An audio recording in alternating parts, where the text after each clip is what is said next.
Hey everyone, my name is Kunal Johar, CTO of OpenWater, and I'm super excited to share with you our integration with iMIS. No magic, no secrets. Everything I show you in today's training, you'll be able to follow along and do. And the promise here is that you can build an integration tailored to your organization's needs between OpenWater and iMIS in about 15 minutes. So let's get started with single sign-on. With single sign-on, your members can fill out applications in OpenWater by signing in using their iMIS credentials, and it can even pull from an IQA if you have custom fields that you want to add to their user profile inside OpenWater. So let's take a look and let's see us build this together. In the training manual, we have you go through a couple of preparation steps to ensure a smooth build out, which I've done here. Summary is log into OpenWater as an admin and make sure Integrations Hub is enabled. I have it enabled here. Once you click it, you'll be brought into the Integrations Hub. The other thing you're going to want to do is you're going to want to sign into iMIS Rise as an admin. So I've done that here. Finally, we've prepared an import script so you can import an IQ into iMIS and also generated a secret, which needs to be matching the security rules of iMIS, 32 characters or longer. All right, so now that I've done my prep, I'm in iMIS and I can go into Settings, Contacts, and then I want to find Client Applications.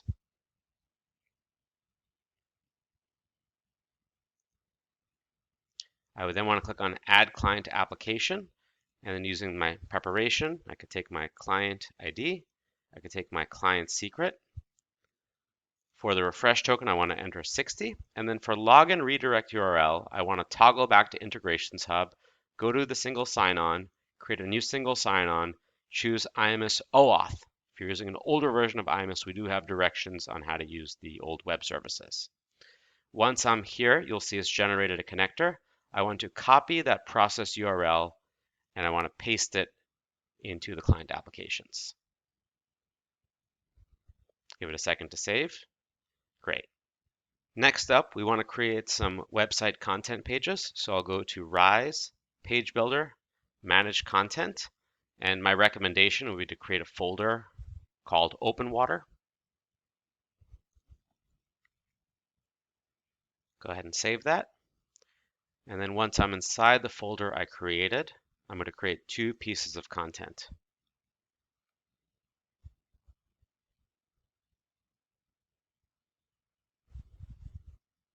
Awesome. So let's call this first one OpenWater SSO. And this is what will transfer login from iMIS to OpenWater. So I gave it the name. I click Add Content. I go to Contact. I find the single sign-on option.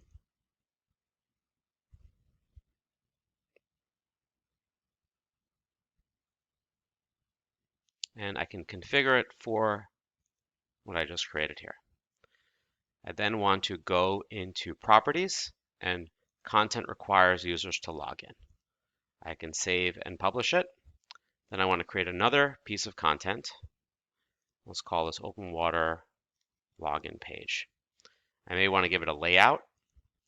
Go ahead and add content. I go back to Contact, and this time I want to create a contact sign-in page.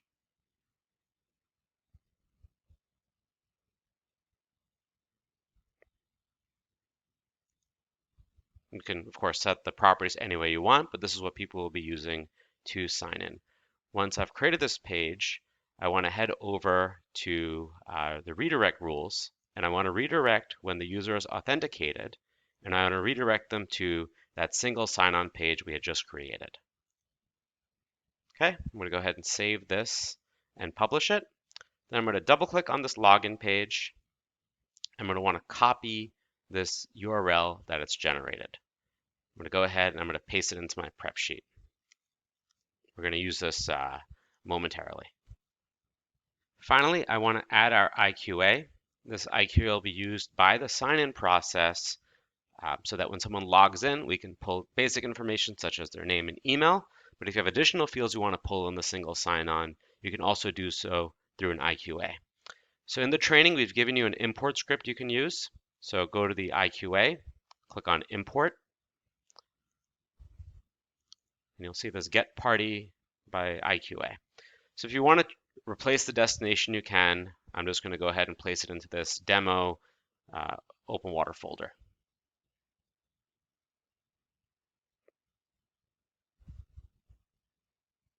Okay, we see it's been imported successfully. Let's go ahead and grab the URL for that IQA. So it's been imported in our case to _demo/OpenWater, get data by user ID. We're going to have to copy this information, paste it into our prep sheet. You can see here that we're pulling contact data, and you're welcome to set the filters, edit the sources. Let's take a look at the advanced mode, and you can see in the display tab all of the fields that we're pulling. So if you want to do single sign-on and get fields like member type or title, this will get it for you.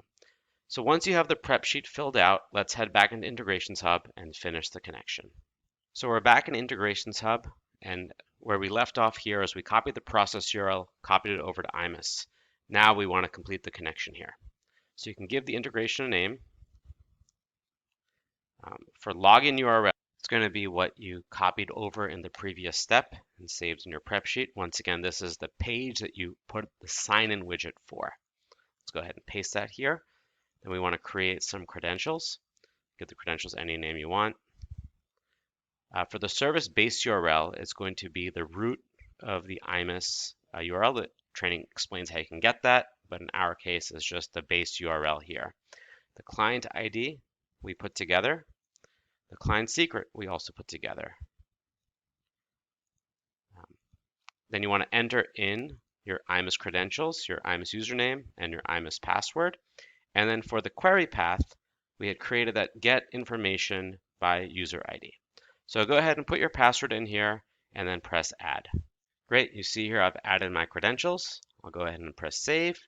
Then I can do a field mapping, and you can see that the automatic fields have already been set. We've mapped email, last name, first name, company, user data, and if we wanted to add additional fields, we can pick an OpenWater field, such as job title, and we could link it either to what we get from the party object or from the query object.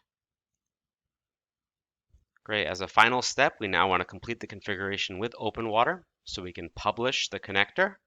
We go back to settings, and we need the begin URL. So let's copy over that begin URL.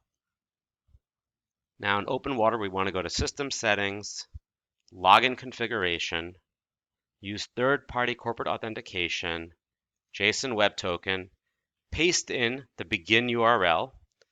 We set a secret as part of our prep steps, and now we also want to set the login text. Once all of that's set, what I can do here is I can go to the public website in an incognito window. Here I am. I can log in with iMIS.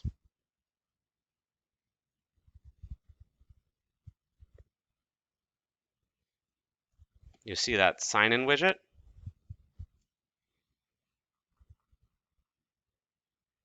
And here we are. I'm now logged in. We've completed a single sign-on. Next up, we're going to build a lookup together, and much like the single sign-on, the training has a couple of preparation steps to make the lookup process pretty smooth. We've given you sample IQA templates that match sample data inside iMIS, which you can use to get started. So let's go ahead and take a look. With a lookup, we're looking up data from iMIS. So as part of the training, we've prepared an IQA that you can use to practice. Of course, you can modify this way any way you choose. So here we have the get users by name IQA. Let's go ahead and import that. Excellent. We see the data has been imported. Let's go back to our demo folder, and we'll find the get users by name IQA. We want to make sure we copy that IQA because we're going to need it in our next step. So if you're following along from the previous section, we want to make sure that you just set up your prep sheet to make life a little bit easier. We could run this IQA. Let's give it a shot. Let's just test for Brian.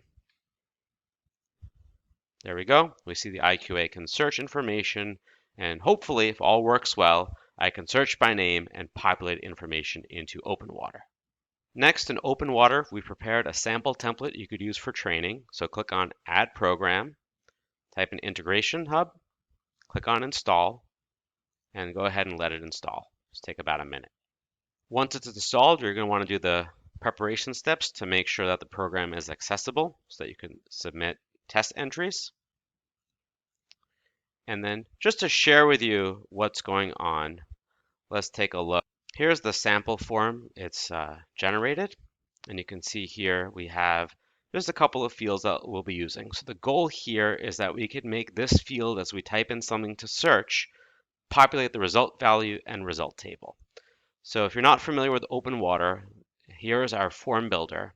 And as we design the form, you'll see that each of these items has a developer alias, result value, result table. Now the training has put all these identified for us to make it easy to build the integration, but you can see here that here are the mechanics of it. If you have different fields that you would like to be configured, all you do is you drag and drop the fields you're looking for, and then you could find and edit the developer aliases.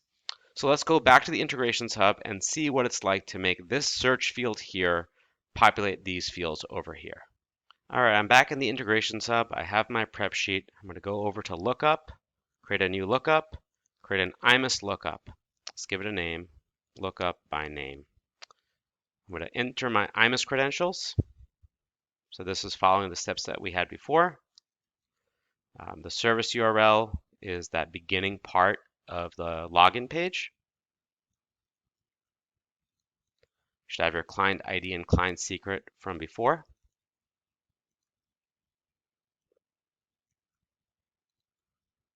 And then go ahead and enter in your credentials. And then take that IQA we just imported the get users by name. So go ahead and enter your password and then click add.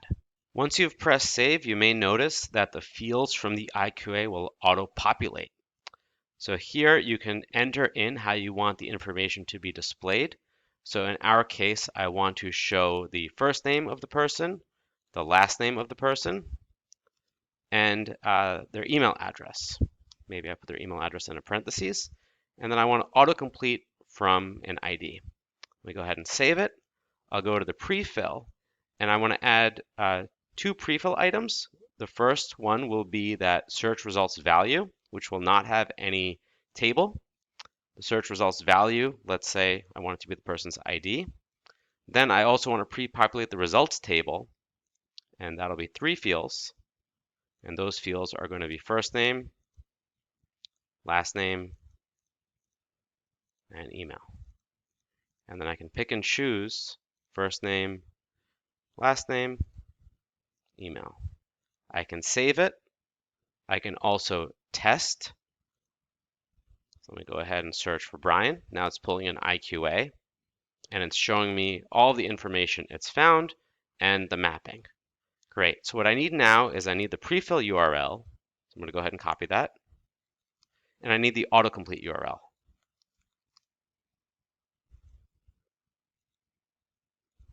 Excellent. Let's head back into OpenWater and paste these into the configuration. Back in OpenWater, I want to go to Round Settings, Submission Form, and I want to find the field where I want the searching and prefilling to go. So here is my search here. And I want to choose autocomplete from third party and then set values from third party.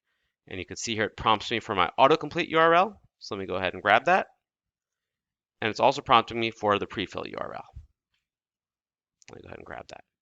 Let me save it. And now let's give this thing a test. In case you forgot how, you can go back to the overview and then copy and paste the direct to program link. Here I am. I can create a new entry. And here is my search here. You can see here if I search for Brian and choose someone, it goes ahead and it fills out the results value, also the table based on the information that we had populated. So here you can see we've built a lookup by pulling data in from an IQA and then populating fields in OpenWater. This is useful in terms of an abstract submission if you have multiple authors or if someone's filling out continuing education and need to pull a history of their certification credits, you can search that data using this lookup tool. All right, let's talk about Pushback. With Pushback, the data you collect in OpenWater can be pushed back into iMIS, and that data can be used in panels and views throughout. So in order to show the pushback, let's also walk through an example of filling out some test data that shows the single sign-on and the lookup that we've already created. All right, here we are in our practice system. Let me go ahead and try to make a submission. So I'm logging in. Single sign brings me back into OpenWater, starting a new application. And let me go ahead and give that a name, sample pushback 1. I might want to search for someone. Let me search for Tim. Great, it's populated information.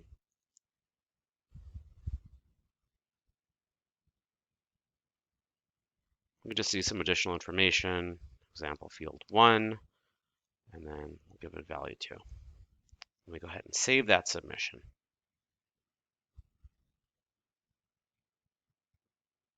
Great. Now that I've populated something into the system, we're going to go ahead and configure the pushback. Here I am back in Integrations Hub.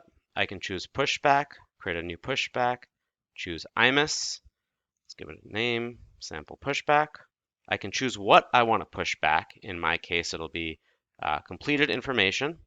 I can choose which program I want to push back from. So let's take the sample I just created, choose the round. I can pick from my existing iMIS credentials, and then I can choose how often I want this stuff to push back. So I'm going to choose every 2 hours. Let me go ahead and save it. Now I can map the fields. When I map the fields, first thing I want to do is I want to create a panel in iMIS. Let's give it a name. Let's call this OpenWater Integrations Training. So now the system is actually creating the panel within iMIS of which the data is going to be pushed back to. So you see here that it automatically creates the panel and also sets the fields to push back. Let's go ahead and take a look at that panel in iMIS, OW Integrations Training. So here I am in Rise. I went to Panel Designer and then I searched for the OW Integrations Training panel.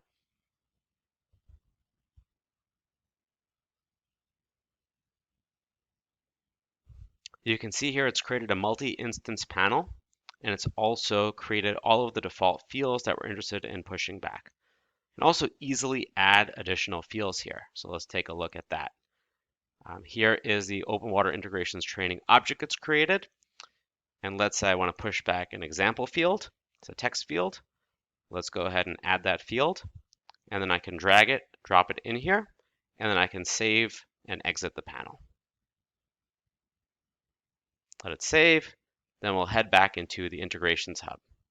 Head back into the Integrations Hub, and I can go ahead and refresh the page. Okay, the page is refreshed. I can go to Field Mapping, and we'll see it's pulled from that panel, and then we can click Add Field, and I can see the additional field I just created called Example, and I can choose that Example Field 1 from OpenWater. You can also map to any other iMIS panel that starts with OW underscore. So we create the initial panel for you, and then you can easily add fields, come back, and map it. So let's go ahead and press save, and then let's go ahead and from here we could head to the logs, and we can see that one item has been pushed back with success. So now let's take a look at that item inside iMIS. Okay, we're back in iMIS. Let's head to the IQA.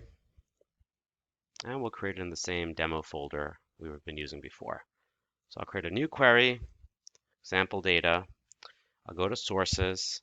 I'll click on all sources, and then I can search for that panel we had just created. I can go to display. I can choose to view all columns. Let's go ahead and see all of them. And then let's go ahead and run it. And you can see here the information we just submitted is pulled in, including that custom field. So there you have it. We've integrated iMIS with OpenWater, single sign-on, lookups, and pushback. As promised, there's no magic. We have a companion training guide, which you can use to follow along. And I also just want to show one more quick example of how this is used in the real world. I'm now back inside another Rise demo system, and you can see here we've added an OpenWater widget. This is an example of taking one of those IQAs and displaying that information to staff users. You can also see that all of the OpenWater data is associated with the user who submitted it. So if I'm in the case of Mr. Brian Murphy, I can also see what I've submitted. Here you can see we added another widget to Mr. Brian Murphy's profile page that shows him a copy of all of the OpenWater applications that he submitted here. So you can see that the information is available in iMIS. It could be used for dashboards. It could be used to show people information as they log in, and can also be used for admins. You can use the data either in aggregate, or you can tie it to the person that submitted the information in OpenWater and make more robust uses of the information. So I said you can do this all in 15 minutes. With some practice, you can. It looks like today's video is around 20 minutes. I'm very excited for all of this, and I'm looking forward to having a lot of you customers who are using both OpenWater and iMIS to make the most of this new integration. Thank you.